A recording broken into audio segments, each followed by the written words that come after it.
Indonesia terikat secara konstitusi, agama, dan juga kemanusiaan dengan Palestina. Untuk itu tentunya ada atau seharusnya ada upaya yang lebih aktif dari pemerintah Republik Indonesia. Itu menjadi catatan dari Pak Kiai Kholil Nafis dan juga Bang Mardhani Alisera. Mungkin bisa diberikan tanggapan Pak Abdul Qadir terhadap apa tadi yang dinyatakan oleh Pak Kiai dan juga Bang Mardhani bahwa seharusnya Indonesia ini kemudian ada aksi yang lebih efektif. Karena sekarang ini seolah tak berdaya begitu. Harusnya ada extraordinary action, kemudian juga dibuat gugus tugas untuk menyelesaikan hal ini. Silakan Pak Abdul Qadir. Terima kasih. Saya sepenuhnya sepakat dengan pandangan Pak Kiai Kholil Nafis dan Pak Mardhani Alisera tentang perlunya Indonesia bersama-sama negara lain untuk melakukan sesuatu yang lebih. Sebagaimana diketahui bahwa Indonesia, kebijakan politik luar negeri Indonesia tidak pernah berpuas diri untuk terus mendukung perjuangan Palestina, karena kita menyadari perjuangan Palestina merupakan amanat konstitusi. Indonesia tidak akan pernah surut. Sebagai contoh, meskipun beberapa bulan yang lalu beberapa negara mengakui status negara Israel, dan Indonesia walaupun dalam keadaan bagaimanapun juga tetap dan tidak pernah berubah posisinya. Indonesia tetap konsisten tidak mengakui Israel sampai hari ini, meskipun beberapa negara sudah mengalami perubahan posisi dan Indonesia tidak pernah berubah posisi tersebut. Dan mengenai langkah-langkah konkret yang pernah dilakukan oleh Indonesia cukup banyak dan sangat banyak. Memang walaupun sampai hari ini persoalan Palestina belum dapat diselesaikan, tapi itu bukan berarti karena kita tidak mampu ataupun kita kurang berbuat banyak untuk Israel, karena dukungan Indonesia, pemerintah Indonesia terhadap perjuangan Palestina tidak hanya di bidang politik, tapi kita juga melakukan dukungan di bidang politik, sosial, dan budaya serta ekonomi.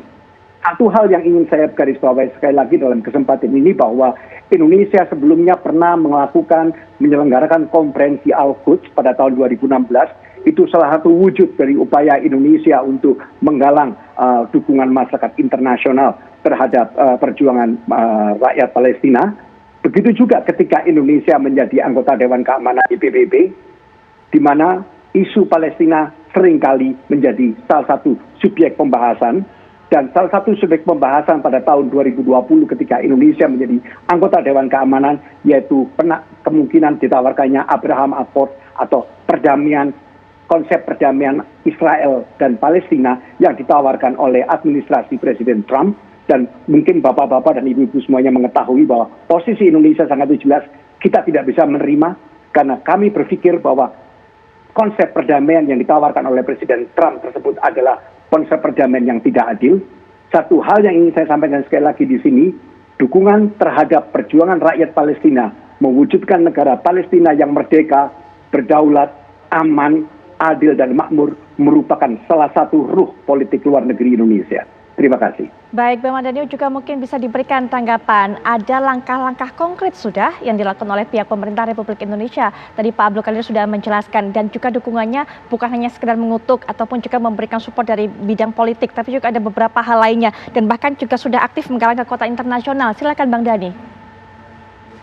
Ya, tentu kita apresiasi apa yang sudah dilakukan oleh Kemenlu dan pemerintah secara umumnya, tetapi faktanya adalah bahwa Israel tetap zalim, Israel tetap violate the international law, ya, sehingga kita harus mencari cara yang lebih efektif. Pandangan saya tidak bisa cuma state actor, tapi non-state actor. Misal kita mengajak komunitas internasional, kita mengajak selebriti internasional, kita mengajak budayawan internasional, kita mengajak hampir seluruh pihak untuk sama-sama menjadikan masalah Palestina ini tidak cuma sekedar dalam diskusi, tapi sebuah aksi.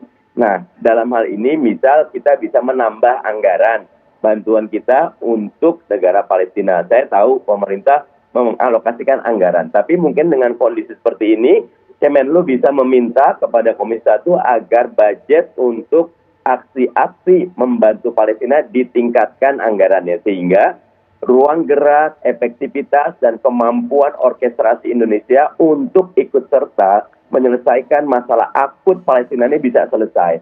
Karena masyarakat di sana tidak bisa menunggu.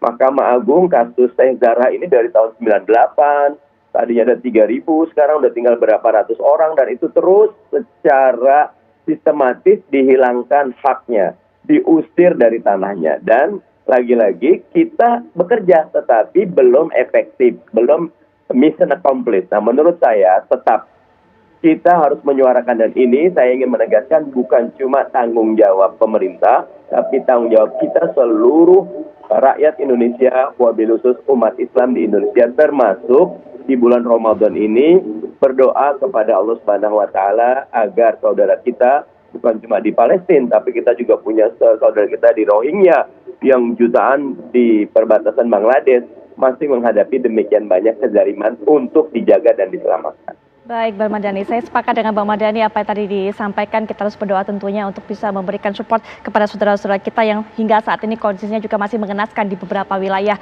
bukan hanya di Palestina tapi Rohingya dan juga sebagainya. Tapi mungkin langsung saja Pak Abdul Qadir bisa memberikan tanggapan tadi apa yang disampaikan oleh Bang Mardhani. Jadi menyinggung mengenai menambah anggaran untuk bantuan kepada Palestina. Mungkinkah hal itu diwujudkan? Segala sesuatu pasti mungkin, Bu. Memang kami saat ini Kementerian Luar Negeri selalu berupaya untuk terus meningkatkan aksi dukungan kita dan bantuan Indonesia terhadap Palestina. Itu salah satu sasaran utama politik luar negeri kita di masa mendatang. Dan saya sepenuhnya sangat pendapat bahwa pentingnya Indonesia atau pemerintah Indonesia untuk melibatkan seluruh elemen masyarakat Indonesia dan bahkan internasional juga melibatkan non-state actor, itu suatu langkah yang perlu dilakukan dan itu sudah dilakukan juga. Oleh karenanya kita perlu akan meningkatkannya lagi, dan saya seperti saya katakan sebelumnya bahwa memang masih banyak hal yang belum dapat kita capai dan kita tidak pernah berpuas diri, dan kami masih melihat selalu ada kekurangan yang harus perlu kita perbaiki. Oleh karenanya kita akan terus melakukan langkah-langkah dukungan tersebut. Yang penting ada komitmen yang cukup besar dari pemerintah saat ini, dan kita mengetahui kekejaman masih terus berlangsung. Bagaimana upaya perdamaian masih sampai hari ini pun sangat sulit diwujudkan. Oleh karenanya buat Indonesia hal ini yang perlu kita lakukan saat ini. Tekanan terus dilakukan di berbagai forum internasional dan melalui berbagai jalur. Dan kami sangat sepenuhnya sepakat dengan segala saran yang disampaikan oleh Pak Mardhani. Terima kasih sekali Pak atas saran. Baik, Pak Kiai melibatkan seluruh elemen termasuk masyarakat tadi yang dikatakan oleh Bang Mardhani. Ya, saya pernah juga main ke Lebanon juga. Teman-teman Palestina atau saudara-saudara kita di Palestina tidak hanya di Palestina saja. Mereka yang di beberapa negara yang bertetangga, mereka juga tidak punya warga negara. Dan mereka mendapatkan pendidikannya, termasuk juga tidak bisa hidup merdeka ya, layaknya kita untuk mengembangkan sumber daya manusia. Saya pikir berkenaan dengan elemen masyarakat, kita juga mendukung seperti pendirian masjid ya. Kita di Hebron juga sedang kita menggalang dana. Juga teman-teman pun secara pribadi maupun yayasan juga mendukung ke sana. Tetapi kan ini hanya penyelesaian pada tingkat kemanusiaan yang kena korban. Yang sekarang seperti halnya kasus yang kemarin di hari Jumat malam itu 205 dari sana ya, di orang-orang Palestina, sementara Israel cuma 17, mereka pakai senapan peluru karet, sementara mereka cuma pakai batu. Mereka ketika itikaf sambil ada batu di sebelahnya, ini kan sebuah keprihatinan kita. Oleh karena itu saya pikir selain pemerintah tentu kita semua juga bersama-sama bagaimana melakukan ada diplomasi yang sifatnya formal, ada juga yang informal, ada dilakukan oleh pemerintah, juga dilakukan oleh masyarakat. Saya pikir kita bisa bersama-sama. Selain masalah amanah konstitusi kita juga adalah kemanusiaan kita. Memang ini persoalan yang rumit ya, karena memang berkenaan dengan klaim tentang kemerdekaan, klaim tentang penguasaan wilayah, di mana orang-orang Yahudi pun juga merasa ini adalah wilayahnya di Palestina, di Yerusalem itu. Sementara orang kita juga merasa ini yang ditempati dan dikuasai oleh mereka. Seperti di kompleks Sheikh Al-Jarrah ini kan juga ada kuburannya orang Yahudi yang mereka sucikan, sehingga mereka berhak untuk mengambilnya karena berdasarkan hasil perang Timur Tengah dulu tahun 67 itu. Tapi ini dikuasai oleh kita. Dan kita sebagaimana tadi disampaikan oleh Pak Abdul Qadir, ya kita mengakui yang merdeka adalah Palestina, bukan Israel gitu. Oleh karena itu ini persoalan yang kompleks, tetapi ya tadi ada masalah anggaran, tapi juga berkenaan dengan bagaimana memaksimalkan.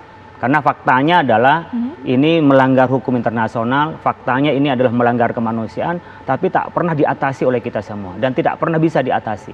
Baik. Maka prinsip bebas aktif negara kita, bagaimana kita bisa memaksimalkan ya.